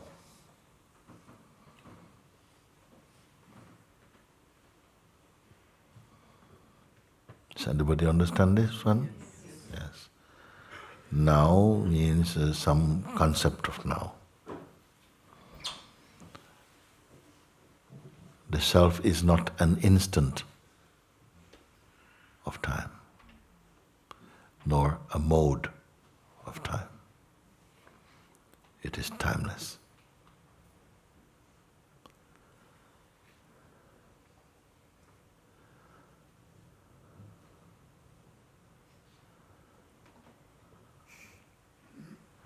Don't let mind tell you, you're very close. Or it can say, you're very close. But will you purchase this thought? You can. Because many people have these things such as, I've still got a long way to go. Even in moments like this, people have come afterwards and say, yeah, that was nice, but I still got a long way to go.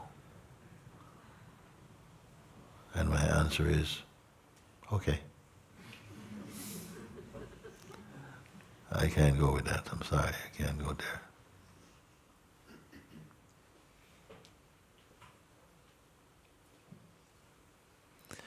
Thank you.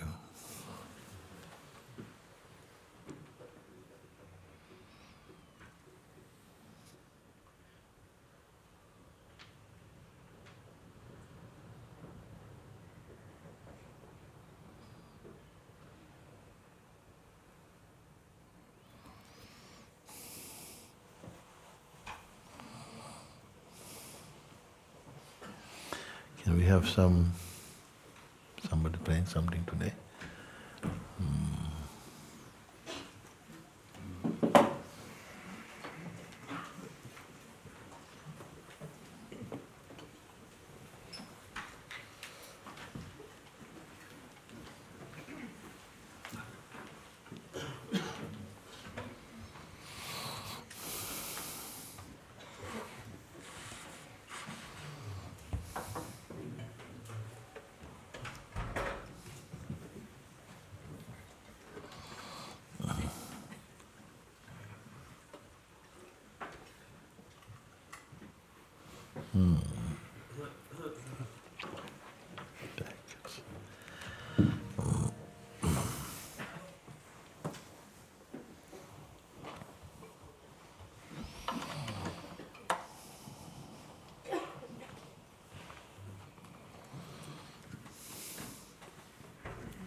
Guided by your grace, I know you always had my heart protected.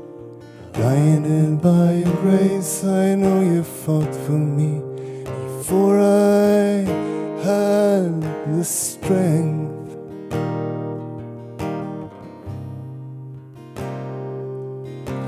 Fought for me before I had the strength.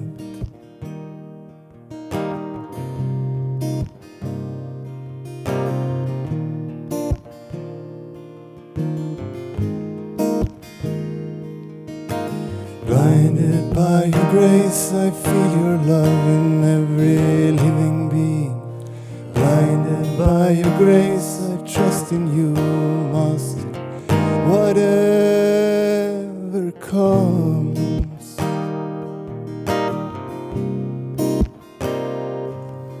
oh Master, whatever comes.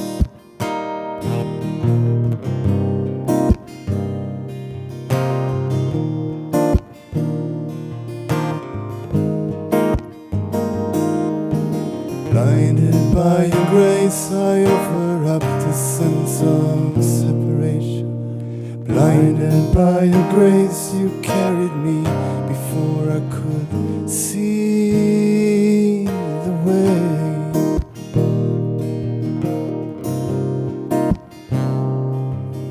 Before I could see the way.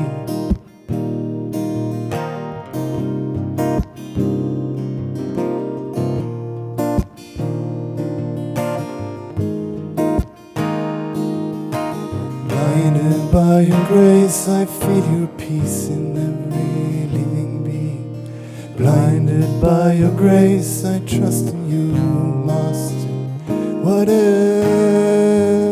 comes, oh Master, whatever comes.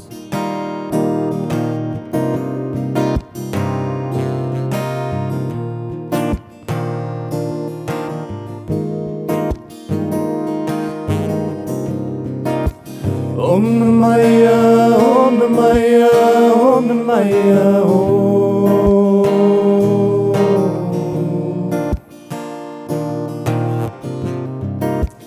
Om Namaya, Om Namaya, Om Namaya,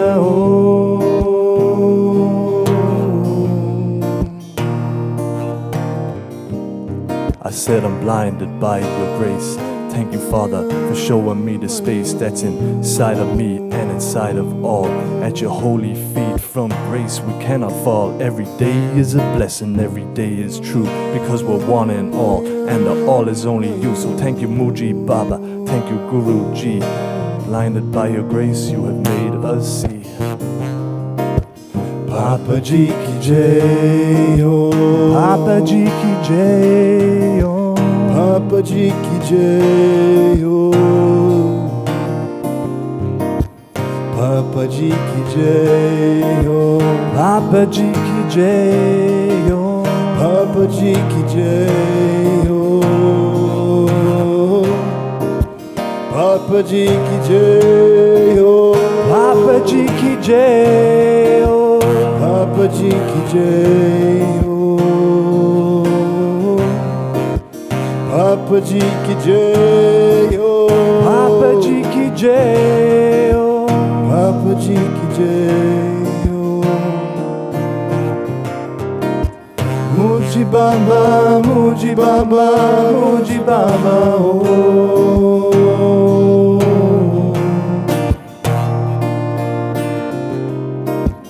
Moojibaba, Moojibaba, Moojibaba, oh.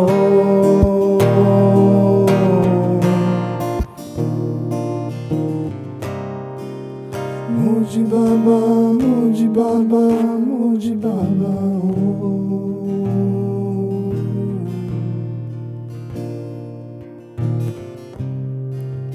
Moojibaba, Moojibaba, Moojibaba, oh.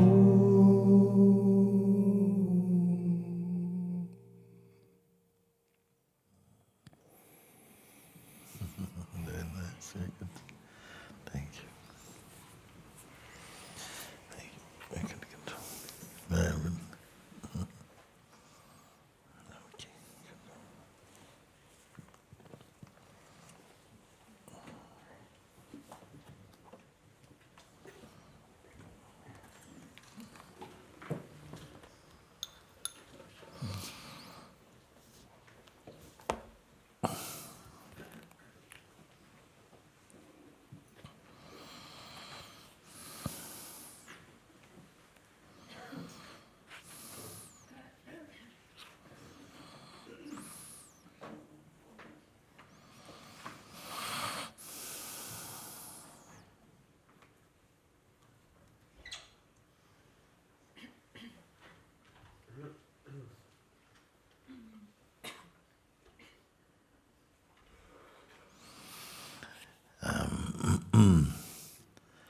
I'll read a little bit something from this, the Ashtavakra Gita, yeah? And this one is a bit of a long one, so I'll just read just a few verses from it.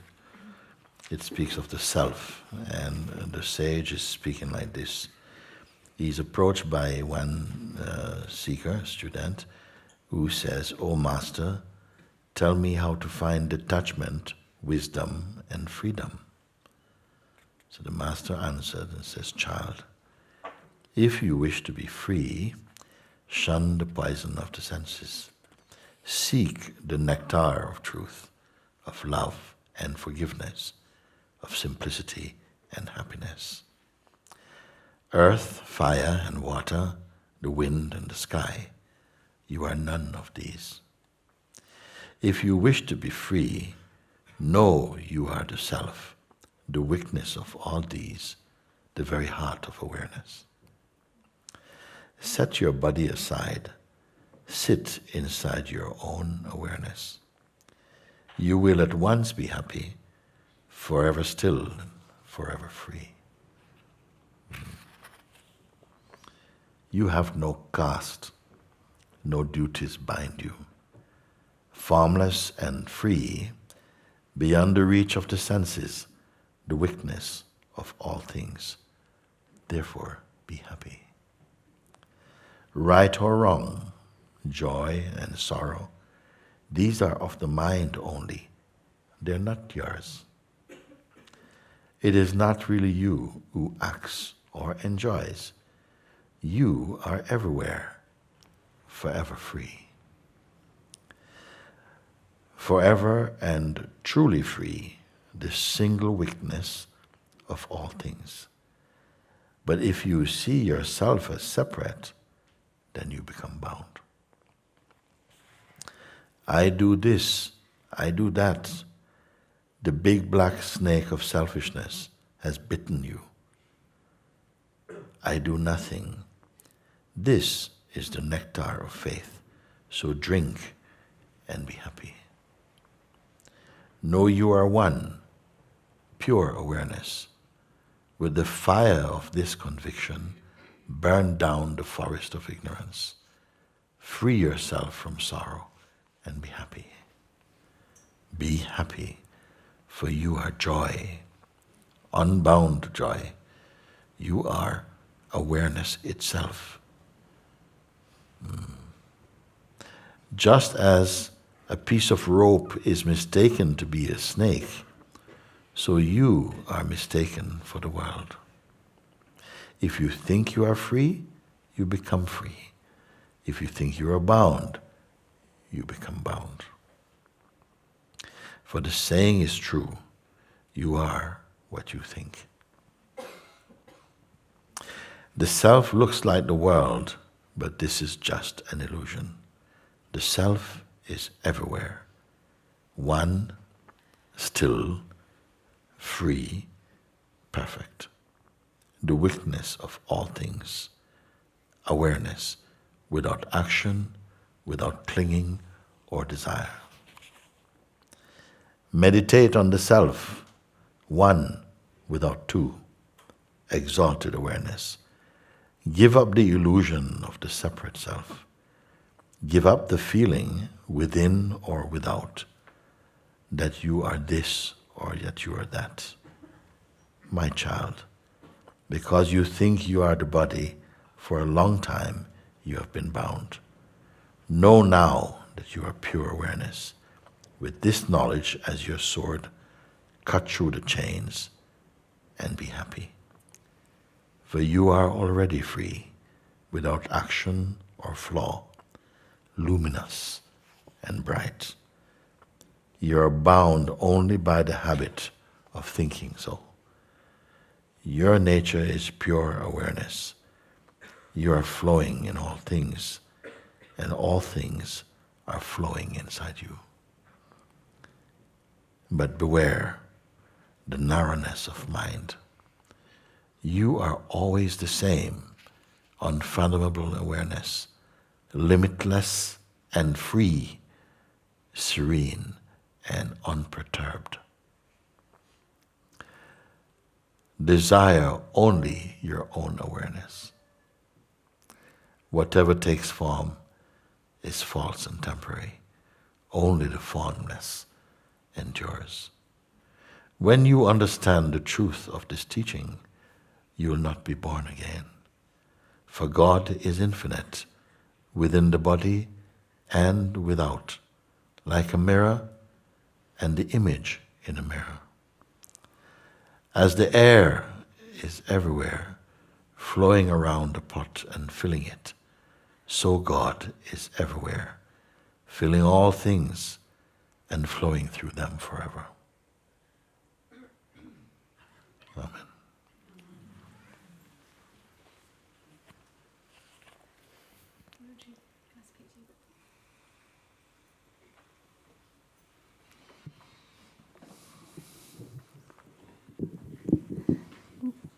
Thank you. I don't think it's something that needs to be discussed. I think everything that needs to be said has been said.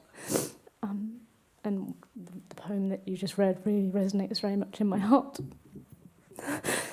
For the last week, whenever I have sat in Papaji Cafe, there is a picture of you, and there's some words saying something like, I can't remember the exact words, but something like, the one that you are looking at is the one that is looking at you. And I was reading it, and it just doesn't sink to my heart. I understand here, that doesn't bother me, but it doesn't sink to my heart, and I want to see. And it really hurts that I don't see. And I know it's a person speaking in that way, but I really see the discord that comes from not really seeing the basic connection. Thank you, that is awareness and whatever we are. But the truth is I don't really see it on a heart level, and it really bothers me that it doesn't sink here. And Say the saying again.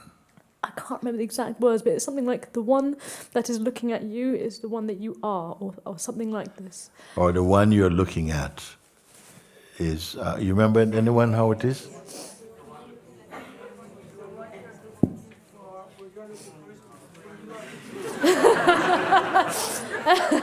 Are you all making it up and guessing and stuff like that? We want to see the exact thing, what it says. Anybody? Yeah, go on. Okay, fine. Let's have it.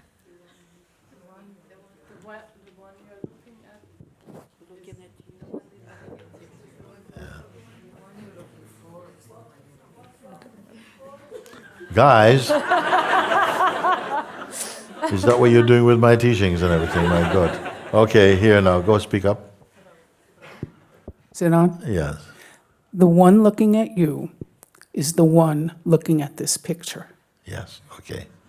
The one looking at you, okay, because there's a picture there of Mooji looking out. So there's a sense of a connection.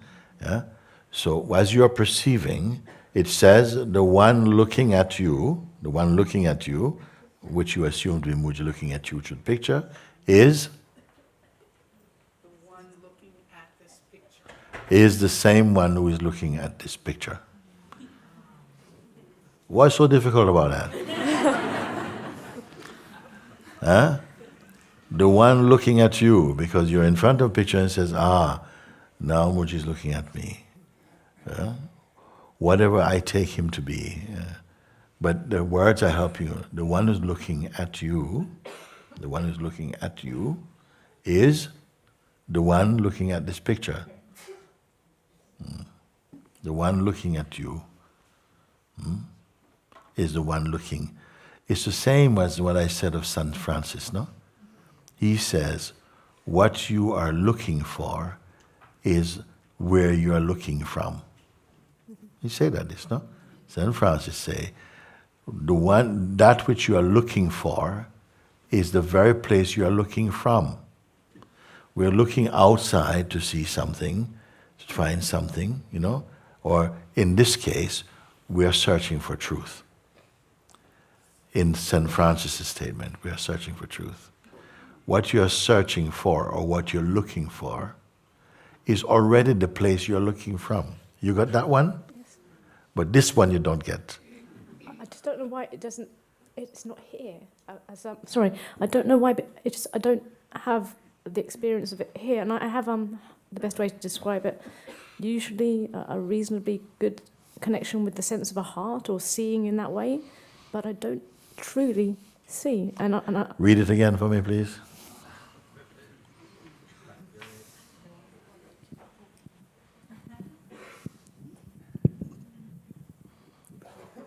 the one looking at you. Stop. Who is the one looking at you? Say again, sorry. Who is the one looking at you? I see, I'm sorry to say, but I see mainly a body. I do see mainly a body. Okay, the one And a looking at physical you. form. Okay, or the one looking at you. Yeah, okay. Yeah, okay, go ahead. Is the one looking at this picture. Yes. Now, let me put it like this. The one looking at you, from my way of putting it, the one looking at you, so is already the one who is inside this body, who is aware even of you as a person also. The one who is even inside this body, the one who is looking at you, which you perceive is there, is the same one who is inside there that knows yourself personally, and the one who is looking at this picture also. Who is this one? Is it personal?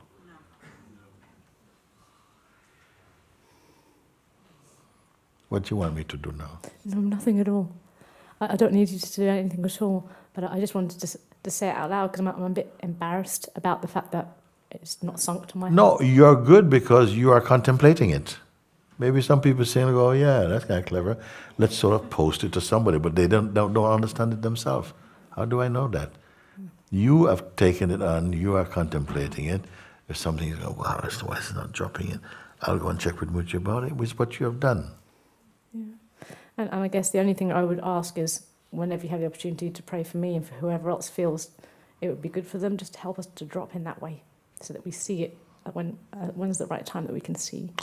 I thought you all just did, and still do. I tell you, when you were doing that just now, I was sitting there going, I'm not truly feeling this. That's why I'm standing here. Yeah. I have to be honest about it. It doesn't help to be quiet about it. Yeah. I just don't feel it. You're aware of the one who is saying, I just don't feel it, or not? Now that you just said it, yes. Okay. Then be that awareness. If you are the awareness in which that one apparently is saying, but I just don't feel it, I'm just being honest, is also seen. Mm-hmm. Okay? And that voice and that self-image is soon passing like a cloud. What remains? The one who said, oh, I just don't see it. Sorry, I didn't experience it. But you are here, so where's that one? Oh, which one? The one who was saying, I just don't. Oh, you mean yesterday? Oh, I don't know. And you who is saying, as that one from yesterday, I don't know, also is soon also passing like a cloud. Does anybody understand this? I know it's not, in a sense, in our world, what I'm saying doesn't sound like common sense. It doesn't, because in a way, why would it be like that? I'll tell you, because all human beings, not our fault, we're going to say why, that something, consciousness is here. Consciousness is inside a human being as well. Actually, a human being is consciousness, but consciousness which has been distorted to believe that it is mainly the body and the conditioning that arises for the body. We can believe many things about ourselves, and whatever you believe about yourself, you become that. I have a saying, and the saying says, the world is not what you think it is. You agree? Mm-hmm. Yeah. The world is what you think it is. Both those statements are in the same one saying, the world is not what you think it is. The world becomes what you think it is, or is what you think it is. Is there some way in which you can understand these two statements? Yes. Yeah. So what is it saying? That there's no world that is fixed. Your impression of the world is only a subjective impression. No single thing that exists with one fixed meaning to it. The meaning of a thing is in the mind of the perceiver of it. Therefore, some people may say, wow, look at this road, so beautiful. And it goes, no, it looks a bit bleached out to me. Somebody can say, you know, look at this rose, it's so delicate. I mean, it's so delicate, the coloring. And somebody say, yeah, it looks like God ran out of color in that one to me. Right? Can you say that this one is wrong? No, you can say, no, it looks like this to me. You say, it looks like, if you say that's what it is, this is just, I mean, God ran out of color. Oh yeah. They said, no, can't you see that it's how exquisite? You can peel each one of these and look how beautiful the orb, and each of these petals is completely unique. Who had the time to make each one so unique? You see? Or, this is really beautiful. Nah, rubbish. Throw it in the bin. What's the real meaning of it? The meaning of it is in the mind of the one who is perceiving it. The rose doesn't know it is beautiful. The beauty of it or the ugliness of it is in your mind, in your way of perceiving.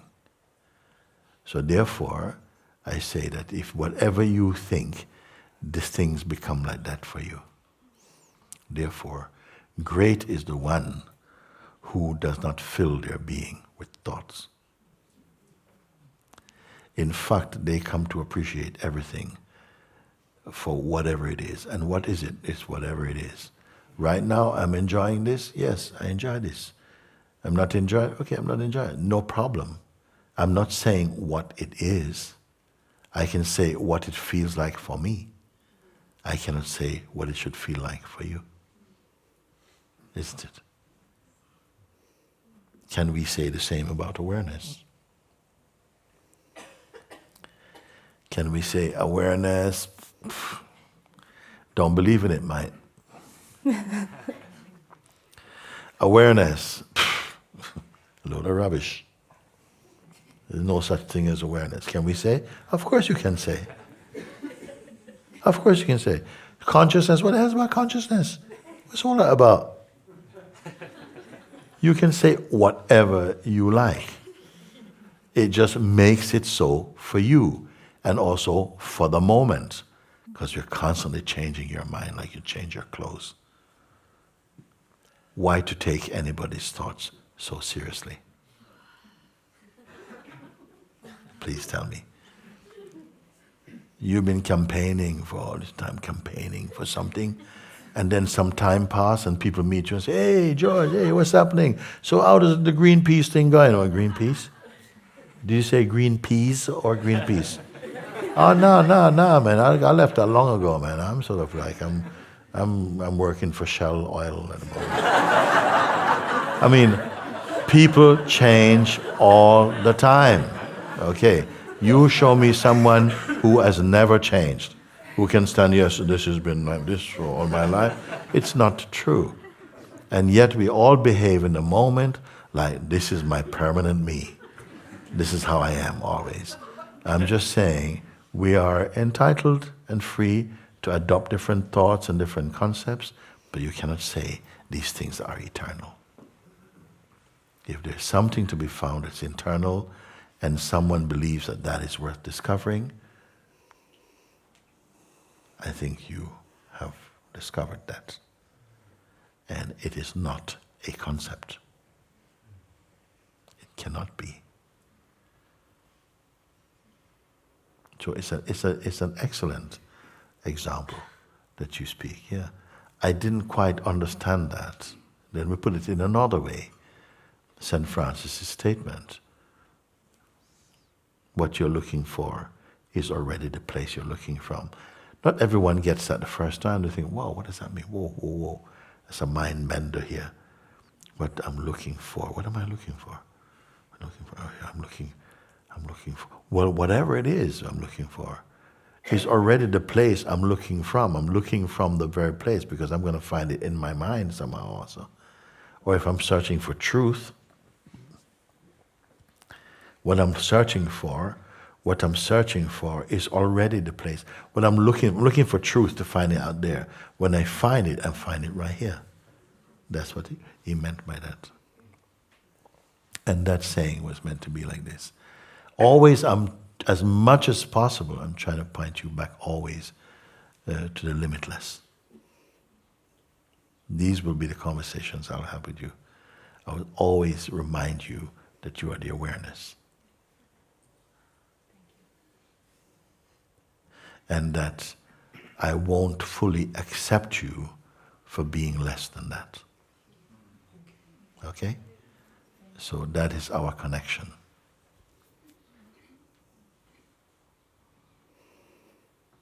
And that's why you don't like me. Very often. Okay, thank you.